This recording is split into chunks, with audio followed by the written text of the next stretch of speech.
Aujourd'hui, je reçois Gabrielle Darvaux, stratège marketing, experte en tourisme et régions éloignées. Et on va parler de comment faire son marketing lorsqu'on est en région. Bienvenue sur le podcast 180 degrés. Mon nom est Mélanie Allé et je suis consultante en marketing web. J'ai fondé mon entreprise Synapse Marketing dans le but d'accompagner les PME à se tailler une place de choix parmi les géants. J'offre mon expertise aux PME afin de réaliser une transition web cohérente en mettant en place des stratégies marketing intègres et authentiques qui font rayonner leur expertise et assurent leur croissance. Le podcast 180 degrés vous présente des modèles d'affaires inspirants, des conseils et des pratiques gagnantes, en plus de mettre en lumière les PME d'ici qui, comme vous, effectuent un virage numérique. Bienvenue dans l'univers de 180 degrés.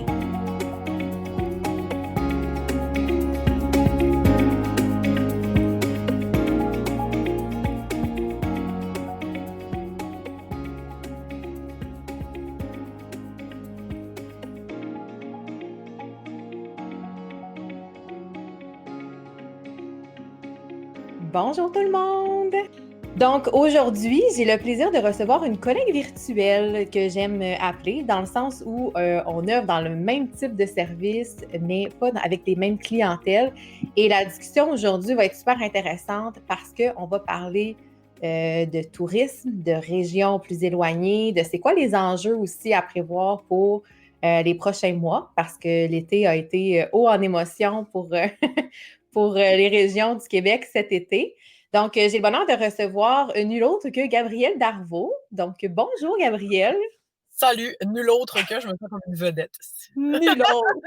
J'aime ça te présenter en grand, comme tu peux voir.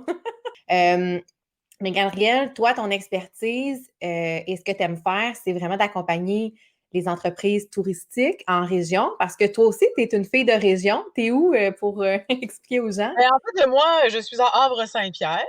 Pour les gens qui n'ont aucune idée c'est où, parce que ça m'arrive souvent de me faire demander c'est où exactement. En fait, je suis sur la Côte-Nord. Je suis à presque l'extrême est de la route 138. Là, dans le fond, moi, la fin de la route 138 se situe à peu près à genre 2h15 de chez nous. Fait que, je suis presque au bout de la route. Donc, c'est comme à 2h15 là, après cette île. Fait que je suis vraiment en région éloignée. Je vis la vie de région. Nous autres, on est directement sur le bord de l'eau. Chez nous, on est très rarement pressés. Partout où je vais, ça me prend à peu près 5 minutes. Là. Moi, le trafic, je connais pas. Ben, je connais ça parce que j'ai déjà vécu en ville, mais je connais pas ça à tous les jours, quotidiennement. Il y a beaucoup d'avantages, il y a quelques inconvénients, mais pour vrai, je n'échangerai ma place pour rien au monde. Oui, c'est ça. Mais ça t'amène une tranquillité aussi. Mais c'est sûr que, bon, quand tu veux aller, exemple, pour un rendez-vous, ben là, ça se peut que tu te ramasses à cette île. Cette île, c'est combien de temps, dans le fond, de chez C'est à peu toi? près 2h15, parce que là, dans le fond, c'est ça. Dans le fond, j'avais un rendez-vous médical aujourd'hui, puis là, ils t'appellent pas 3 semaines avant pour te déduire ton rendez-vous. Ils t'appellent genre 4 jours avant. Fait que dans le fond, c'est pour ça que je suis dans mon auto. Parce que là, je suis à Sept-Îles pour mon rendez-vous, qui est à peu près 2h15 de la maison. Fait que pour un rendez-vous qui a duré en tout et partout à peu près une demi-heure, là, j'ai fait à peu près 5 heures d'auto. C'est beau, beau, beau. Ça fait partie des inconvénients. C'est ça que j'allais dire. C'est ça la réalité des entreprises, des personnes en région. Des fois, il Exact. faut faire un petit peu plus de route pour certaines affaires. Mais tu es en pleine nature, puis c'est cool. Tu as un beau Voilà. Puis, paysage. dans le fond, moi, je peux, juste pour vous donner une idée, là, je peux fermer l'ordi, mettons, à 4h30, puis je vais prendre une marche, ça me prend 3 minutes, puis je suis directement sur une plage, ce qui dure des kilomètres, puis j'ai le fleuve devant moi. Fait que, c'est une réalité qui est différente, mais c'est ça, moi, ça me fait triper, puis je suis vraiment bien là-dedans. Hmm. Puis là, mettons qu'on parle un peu de marketing et qu'on rentre dans le vif du sujet.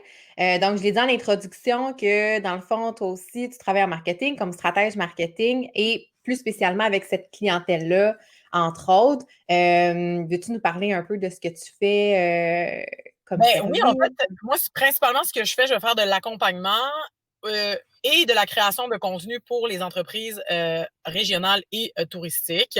Je te dirais là, que c'est 98% de ma clientèle, là, c'est des petites PME en région éloignée. Puis au début, je ne l'assumais pas tant parce que je trouvais que c'était un peu peine perdue. Puis je me disais, tu sais, les entreprises touristiques, ils veulent pas nécessairement entendre parler de réseaux sociaux, puis de marketing web, puis de toute cette affaire-là. Là. Pour eux, c'est un peu méconnu. Puis souvent, ces entrepreneurs-là, ça fait longtemps qu'ils sont en affaires. Fait que, ils connaissent le vieux marketing, là, genre envoyer des trucs par la poste. Puis on dirait que le web, c'était comme un peu méconnu. Fait que tant qu'à apprendre à le connaître, ils voulaient juste comme pas en entendre parler. Puis finalement, c'est à force de parler avec justement d'autres entrepreneurs touristiques qui avaient, mettons, et régionales, qui avaient peut-être une plus grande vision. Puis je me suis rendu compte finalement que les services qu'ils avaient besoin, c'était vraiment, oui, un peu d'accompagnement. Ils veulent comprendre, mais ils veulent pas le faire. Fait qu'eux autres, ce qu'ils veulent, c'est vraiment juste comme explique-moi comment ça marche, mais organise-toi pour que ce soit fait parce que moi, j'ai pas le temps de le faire. Fait que je vais vraiment offrir ce type de service-là. Donc, je vais faire beaucoup de gestion de projet aussi. Quelqu'un va m'arriver avec nous, on veut avoir un site web, on voudrait avoir une page Facebook active, on voudrait développer Instagram.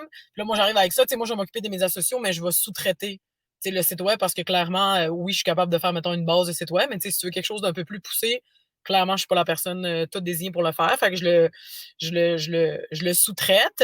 Fait que c'est ça. Fait que c'est vraiment le type de service que j'offre. Le but, c'est vraiment que ça se fasse dans la confiance. Puis ces gens-là, ils sont vraiment, comme je disais, ouverts à en apprendre plus sur le sujet, mais c'est pas quelque chose qui les intéresse nécessairement. Fait que, ils ont tout à gagner, dans le sens. Hein, c'est ça mon prochain sujet, c'est un peu ça. Ils ont tout à gagner, eux autres, là, d'être plus présents, puis d'avoir vraiment. Puis au début, ce que moi, je trouvais vraiment difficile, c'était de me faire dire, ouais, mais j'ai pas besoin de m'afficher sur les médias sociaux, je suis tout seul. Parce que souvent, dans les régions, c'est la réalité qu'on a. Il y a 2 restaurants, 3 casse-croûtes, puis genre une personne, mettons, qui fait tel type d'activité. Fait qu'eux, ils étaient comme, j'ai pas besoin de m'afficher, je suis tout seul. Fait que clairement, si le visiteur arrive ici, s'il veut faire ce type d'activité-là, il va vouloir revenir chez nous. Oui, mais comment il va faire pour savoir que ce type d'activité-là existe? Il y a ça aussi.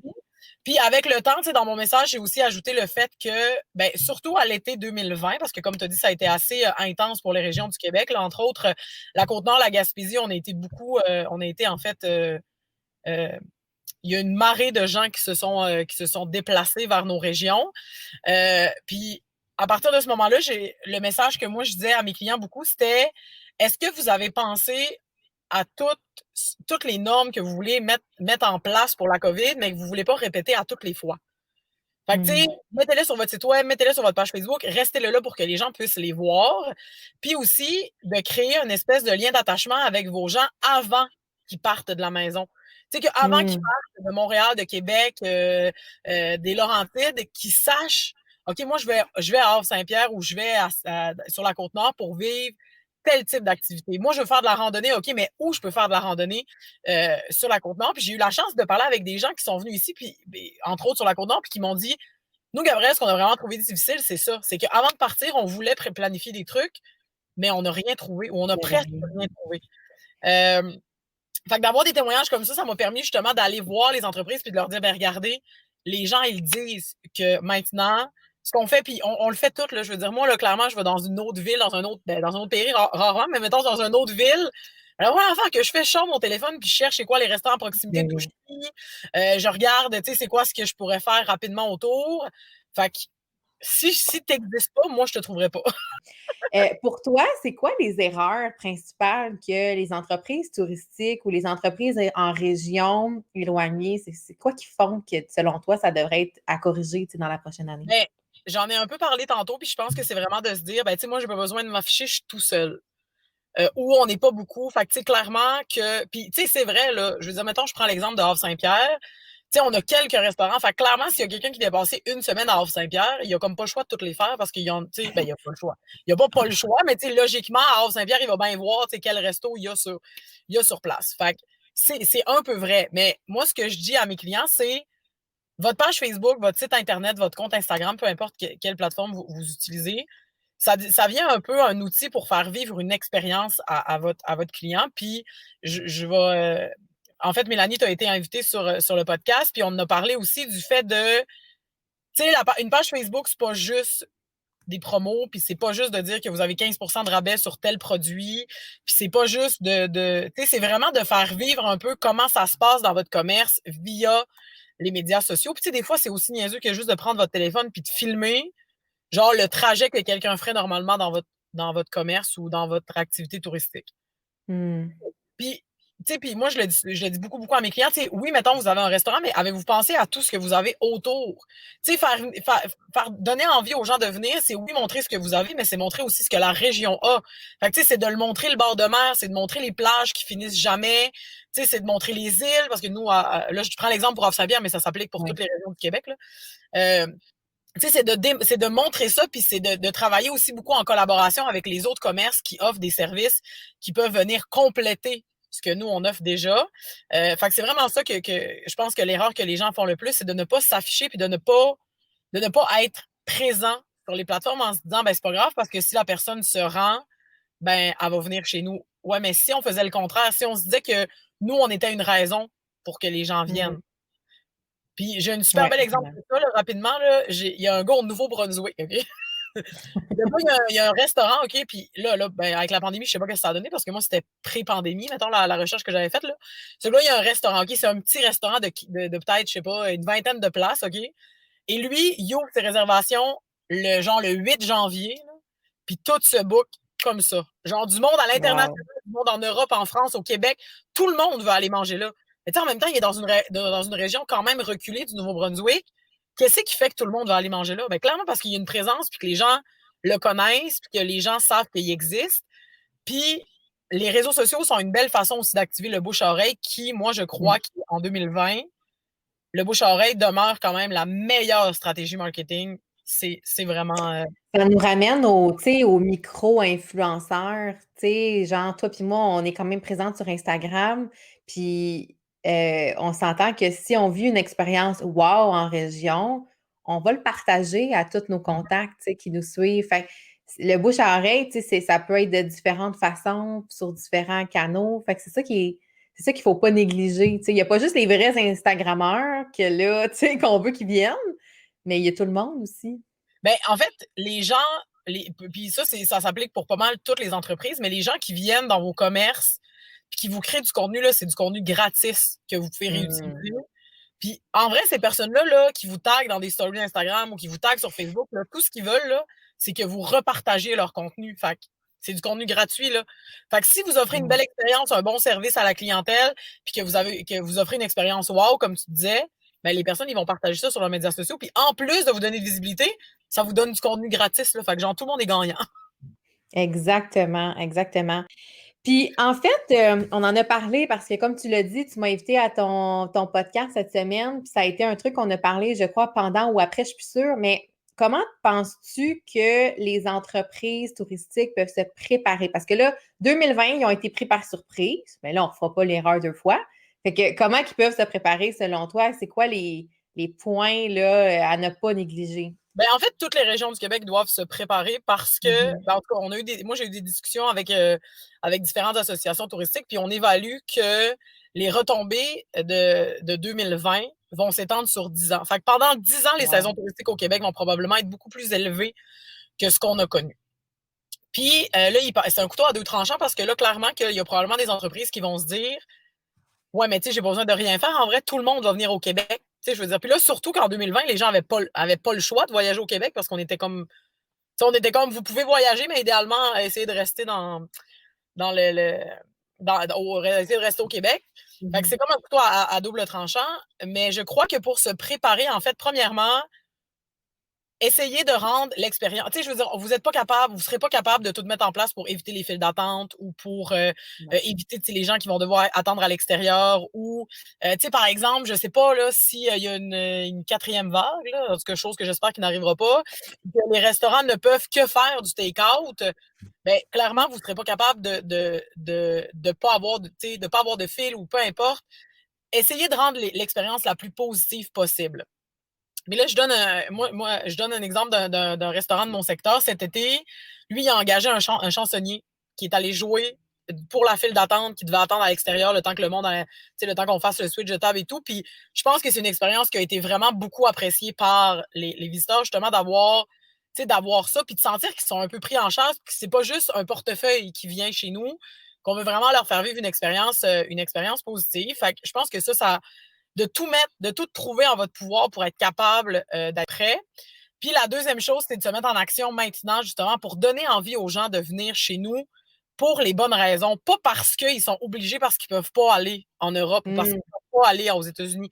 Parce qu'ils ont envie de vivre le Québec puis de venir faire du tracking dans les dizaines et dizaines de trails qu'on peut avoir ici au Québec qui sont magnifiques, mais qu'on ne connaît pas. Qu'on ne connaît pas parce que si, mettons, tu n'es pas quelqu'un de la région, ben, tu ne le sais pas que tu peux aller marcher à telle place puis qu'il y a un sentier qui débouche sur telle chute. Mais il faut être capable de se préparer à ça. Puis, tu sais, je sais que c'est pas nécessairement un travail seulement pour les entreprises. Je pense que les associations touristiques, les MRC, les municipalités aussi devraient être conscients de cette réalité-là. Puis, tu sais, les gens, quand ils viennent, ce qu'ils veulent, c'est découvrir les places où c'est pas bondé de monde.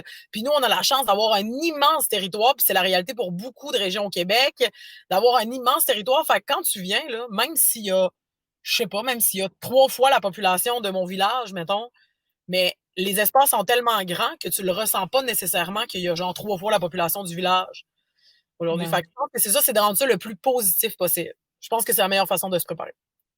Oui, c'est clair. C'est sûr que, comme tu disais, tu sais, les gens, ils veulent trouver la petite place pas trop connue. Parce que, tu sais, souvent, quand tu vas à l'office de tourisme, c'est comme les attractions principales qui sont nommées là. C'est souvent les affaires plus touristiques. Tu sais, à l'époque, quand il y avait des autobus d'Asiatiques, des gens qui venaient de l'Europe, tu sais, qui veulent faire le tour du Québec en 5 jours, là, tu sais. Bien, souvent, c'est ça. Tu sais, ils vont se concentrer sur les affaires majeures. Mais ce que je pense que le touriste québécois veut connaître, c'est la petite place undercover qui font le meilleur lobster roll, exemple, quand tu vas au Nouveau-Brunswick, c'est ça, là. Tu sais, tout le monde est à la recherche du petit resto, puis pas la grosse chaîne, la grosse affaire, tu sais. Fait que c'est là où il faut comme... Ils sont souvent pas présents sur les réseaux sociaux, tu sais, ou ils ont un vieux site web, ils sont pas référencés sur Google, on les trouve nulle part. Faut juste que quelqu'un te le dise, tu sais, dans ton voyage, mais tu peux pas planifier, comme tu as dit au début, là. Tu sais, de ne pas avoir peur non plus des touristes, là, des visiteurs, en fait. Puis, tu sais, souvent, là, ça va être justement, ça va être le serveur au resto qui va te donner le meilleur cue pour aller justement découvrir la chute qui est cachée dans le fin fond du bois ou la super belle piste de tracking qui va t'amener sur une vue panoramique, tu sais, de la plage. Tu sais, plein de trucs, justement, mais tu sais, souvent, en tant que visiteur, il ne faut pas avoir peur de parler avec les gens. Puis le contraire est aussi vrai. Les personnes de région, ne pas avoir peur d'aller vers les visiteurs, puis de leur faire découvrir justement les endroits cachés que personne connaît, puis qui sont, puis tu sais, shout-out à Marie-Philippe puis Annie-Pierre, là, ben toi, tu les connais, ils ont fait le mastermind avec nous, ils sont venus à Havre-Saint-Pierre cet été, puis je pense que c'était ça, moi, j'étais comme venu, on va aller à plein de places où il va y avoir personne, puis on s'est rendu à une place qui est quand même touristique, qui s'appelle le Cap-Ferré, qui est pas loin d'Havre-Saint-Pierre. On est allé, là, il mouillait, là, genre, on est arrivé chez nous, on avait les bobettes mouillées, on était rendu là, là. Mais on a tellement eu du fun, il y avait personne, on était tout seul, là, mais c'était magnifique, là. Mais tu sais, clairement que s'il était venu, ben, probablement que s'il avait mouillé, il ne serait pas allé au Cap-Ferré, puis on ne serait pas allé en bateau dans des places funky et tout. Fait que, c'est ça. Faut pas avoir peur d'aller vers les gens, puis nous, faut pas avoir peur que les gens viennent vers nous non plus, tu sais. Oui, clairement, clairement. Puis, on en parlait un petit peu au début dans l'intro, tu sais, quand tu expliquais un peu ta réalité de fille de région, mais au niveau des stratégies marketing, c'est quoi la réalité des entreprises en région? Parce que j'imagine qu'il y a des choses, tu sais, ne serait-ce que faire un ciblage Facebook de campagne, je veux dire, tu sais, ici, les gens, ils peuvent aller avec un territoire, tu sais, assez grand, mais je veux dire, quand tu es à Saint-Pierre, puis que tu es un commerce local, dans le fond, c'est que tu te concentres vraiment sur ta communauté, fait que l'esprit est... Ben, en fait, je fais rarement des publicités Facebook avec mes clients, là. C'est niaiseux, mais souvent, je vais leur dire, si vous avez une publicité à faire, appelez à la radio puis faites-le passer à la radio. Tant qu'à ça, vous allez pas mal moins jeter votre argent par les fenêtres. Avec les clients en régional et touristique, souvent, c'est pas touristique, mais plus, mettons, régional. Quand on parle de petites PME, de commerce, par exemple, une coiffeuse ou un commerce au détail, mettons, qui ne vendent pas en ligne. Ben souvent, moi, ce que je vais leur dire, c'est ça. T'sais, si vous avez besoin de faire une pub pour annoncer, mettons, un 25 de rabais, appelez à la radio locale puis faites votre message. Ben, tu viens de marquer un point. Ça va être beaucoup plus ciblé que de le faire sur Facebook. Sur Facebook, ça va te coûter, ça te coûtera pas cher, mais tu vas donner un coup d'épée dans l'eau parce que, dans le fond, le ciblage va tellement être petit que ça va absolument rien donner. Fait que tant qu'à ça, aussi Mais bien tu se vois, tourner vers les locaux. tu viens de mettre le doigt sur vraiment un enjeu. Tu sais, ici, la radio locale, on n'en parlera pas, là. Tu sais, c'est pas, Ouais. ça n'a pas la place que ça a en région éloignée parce qu'il n'y a pas l'esprit de communauté. Tu sais, la patate à Tijan au coin de la rue, les gens. Non, mais c'est vrai, tu sais, les gens le connaissent, le propriétaire. Ici, c'est moins. Tu sais, on est moins proche, il y a moins d'esprit de communauté. Puis, tu sais, là, je suis plus à Montréal, moi, je suis sur la Rive-Sud. C'est quand même pas la gigantesque ville, Saint-Jean, mais ça reste que c'est, je pense, la 8e plus grosse ville du Québec. Fait que, tu sais, je veux dire, la radio locale, honnêtement, j'ai appris qu'il y en avait une, puis ça fait comme 1 an et demi que j'habite ici, tu comprends? Fait que, tu sais, c'est ça la. C'est un bon point, honnêtement. C'est vrai que dans le fond, les types de médias vont différer. Puis j'imagine que le budget aussi va être en conséquence. J'imagine que faire ton annonce à la radio locale, ça doit pas être très, très cher, j'imagine. Je sais pas. Toi qui Ouais, animes en plus, là. ouais, moi, j'ai travaillé. Mais en fait, je prends aussi pour ma paroisse parce que j'ai déjà Ouais. été animatrice à la radio locale. Mais c'est sûr que oui, c'est sûr que le budget va être différent que, par exemple, si tu veux afficher à rouge, là, clairement que ça va te coûter beaucoup moins cher. Mais tu sais, clairement que j'ai déjà eu des clients, mettons, qui œuvraient en plus grande qui étaient dans les plus grands centres, mettons. Puis moi, je dis que je fais du marketing de brousse. Parce que, tu sais, nous, quand je travaille avec des clients, tu sais, on essaie d'aller chercher le plus petit, on n'a pas nécessairement des idées de grandeur à tout casser parce que la communauté, vu qu'il y a un esprit de communauté très fort, puis qu'on n'est pas beaucoup, ben, tu sais, on va aller chercher un petit. Fait que souvent, quand je travaille avec des plus grosses entreprises comme des PME qui sont sur un plus grand territoire, mettons, je leur dis tout le temps ça. OK, mais on va faire du marketing de brousse. Là, on va aller chercher le plus petit, le plus petit public qu'on peut aller chercher, puis après ça, on va l'agrandir, puis là, on va alimenter le bouche à oreille. Fait que, tu sais, moi, je dis que je fais du marketing de brousse à cause de ça, là, mais tu sais, J'adore. c'est pas tu sais, c'est pas des gros. Puis, tu sais, moi, je fais pas des grosses stratégies marketing avec mes petites PME. Tu sais, on va y aller au mois. On va regarder c'est quoi les promos qui s'en viennent. Puis, on va créer du contenu en lien avec ça. Puis, il y a des clients là, pour qui je crée du contenu que c'est vraiment que annoncer ce qu'ils offrent en magasin, mais de différentes façons. Puis, eux, c'est ce qu'ils veulent. Fait que c'est ce qu'on fait. Puis, il y a pour d'autres, il y a avec d'autres clients où la stratégie est un peu plus grosse, puis là, qu'on veut montrer les employés, tu sais, montrer c'est quoi l'expérience. C'est sûr qu'au niveau de l'expérience, on est plus vraiment dans le marketing touristique. C'est sûr que quand on parle de commerce au détail, tu sais, vivre une expérience, c'est un peu, tu sais, ça va un peu rien dire, là. Ça dépend toujours de ce que tu vends. Si tu vends des écrous puis des boulons, ben là, l'expérience, ça peut être via l'employé, le propriétaire que ça fait 40 ans, puis il connaît ça, les écrous, là, tu sais. Mais au moins, l'avantage de toi avec le paysage, avec, tu sais, on s'entend qu'en tourisme, le but, c'est de faire rêver, tu sais, c'est de faire rêver à tes vacances, à ton temps en famille. Fait qu'il y a beaucoup de matière à ça, tu sais. Juste pour vous donner comme une idée, là, mettons, de comment on peut décrocher sur la Côte-Nord, il n'y a pas du réseau cellulaire partout. Fait que, tu sais, des fois, là, comme entre Sept-Îles et Havre-Saint-Pierre, il y a comme, c'est 2h15, puis là-dessus, il doit avoir à peu près, genre, 1h30 que t'as pas de réseau cellulaire, genre, aucun réseau qui rentre, là. Fait que t'as la paix, là. Tu peux pas être plus déconnecté que ça. Il y en a pas de réseau. Fait qu'il y a personne qui va te déranger, il y a personne qui va t'appeler. T'auras pas 12 messages qui vont rentrer sur ton cellulaire. T'as la paix. Mais tu sais, des fois, c'est le genre de truc qu'on pense pas qu'il peut avoir au Québec, mais oui, c'est le genre de truc qu'il y a ici au Québec. Tu sais, je donne l'exemple ici, mais tu sais, je sais que c'est la réalité pour beaucoup de régions au Québec de pas avoir justement de réseau cellulaire, puis on profite pas justement de cette déconnexion-là qu'on a pourtant si près de chez nous, tu sais. Il y a juste peut-être les influenceurs qui sont irrités par ça de ne pas pouvoir faire leurs stories. Ouais. Mais tu les publies après. Tu les publies tout simplement après, effectivement. Super. Ben écoute, je pense que ça fait le tour de la discussion. Je trouve ça super intéressant. Puis sinon, Gabrielle, où on peut te suivre sur les réseaux? En fait, j'ai une page Facebook qui est Gab, G-A-B-E, barre en bas, Darvaux. Darvaux, ça s'écrit D-A-R-V-E-A-U, soit dit en passant. Où là, je suis vraiment plus comme stratège marketing. Sinon, j'ai Gab en région, où là, c'est vraiment plus, je vais le mettre entre guillemets, mais comme influenceur. Dans le fond, je parle de produits. Ben là, c'est un projet qui commence, mais tu sais, le but, c'est de faire briller les entreprises du Québec. Fait que c'est 100% ce qui est fait au Québec. Puis si c'est des produits régionaux, c'est encore mieux. Fait que c'est Gab encore avec un E.en.région, pas de S. Après ça, vous pouvez me rejoindre sur Facebook, Gabrielle Darvaux, stratège marketing, et sinon sur mon site web, le www.gabrielledarvaux.com. Toutes les informations sont là si vous voulez communiquer avec moi. Je suis bien facile d'accès. Good! Ben oui. Nous, on se jase sur Instagram, mais Oui. c'est la place pour entre collègues virtuels. Fait que Voilà. super! Ben merci, Gabrielle, d'avoir été là en direct de cette île dans ton véhicule. J'apprécie, Oui. Hey, merci honnêtement. beaucoup pour l'invitation. C'était vraiment le fun. J'apprécie. Oui, vraiment. Fait que la semaine prochaine, on se retrouve. Puis, n'hésitez pas à mettre vos commentaires, vos suggestions aussi de sujets. Ça va me faire plaisir. Fait que bye tout le monde! Bonne semaine! Bye bye!